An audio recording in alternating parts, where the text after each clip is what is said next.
Kag sa number 1, napulo ka mga banwa kag syudad sa Negros ang apektado sang ash fall kasunod sang paglupok sang bulkan kanlaon sang Domingo, Marso 15. 20 ka hektarya naman sang forest area kag 45 ka hektarya sang grassland ang nasunog posible bangod sang ballistic projectiles kag PDC gikan sa bulkan. Yaring report. Naglawig sa 1 ka minuto ang moderately explosive eruption sang bulkan kanlaon sang Domingo, Marso 15 nga nagsugod 6:07 PM sunod sa Philippine Institute of Volcanology and Seismology.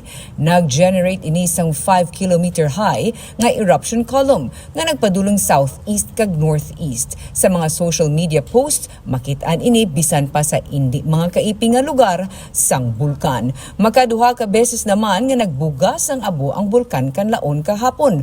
Ugaling naglawig ini sang 229 ka minutos o kon 3 ka oras kag 49 minutos. Sa post ni MJ Guardiano, kitaon ang pagtupa sang abo sa La Castellana. Sa post naman ni Geoffrey Floater House, kitaon man ang ashfall sa Hinigaran. Sa reports ng Office of the Civil Defense, NIR, napulo ka mga LGU ang apektado sang ashfall. Moises Padilla, La Castellana, Canlaon City, Hinigaran, Binalbagan, Pontevedra, Himamaylan City, Isabela, Cabancalan City, kag Ilog. Sunod sa Provincial Disaster Risk Reduction Management Office, light to moderate ang na-report nga ash fall. Sunod kay Marie Anilin Quincha, ang resident volcanologist, istrikto nga dapat ipabilin ang 4-kilometer permanent danger zone bangod posible sa gihapon ang pagluntad sang short-lived eruption kag mataas sa gihapon ang activity sang bulkan.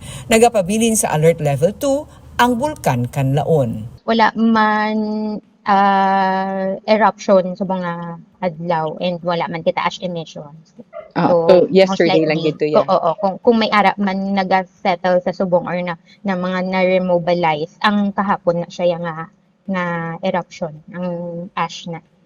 Mahimo suno kay Quincha ang ballistic projectiles o kunang pyroclastic density currents nga ginbugas sa bulkan ang nagtugas ng grass fire. Sa mga social media posts, makit-an ang pagdaba-daba. Suno kay Quincha, mga 3 AM to 4 AM, base sa ilang nga cameras, naguntat ang pagkalayo. Suno kay Mount Canlaon Natural Park Superintendent Philip Lechoncito, ginabulubanta mga 20 ka hektarya sang forest area sa biak na bato sa La Castellana ang nasunog. Kag 45 ka hektarya naman sang grassland sa barangay Masulog sa Canlaon City.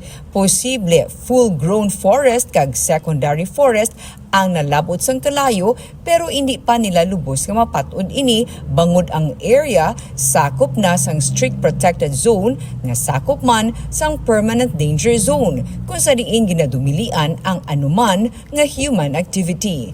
Nagatumod sa mga gulang na nga kahoy ang full-grown forest. As of now, ka-premature kung mag-go on sa site, considering within a strict protected zone siya. But we will try our best nga makapalapit kami dito considering medyo may kalayoon kawa distansya sinamo.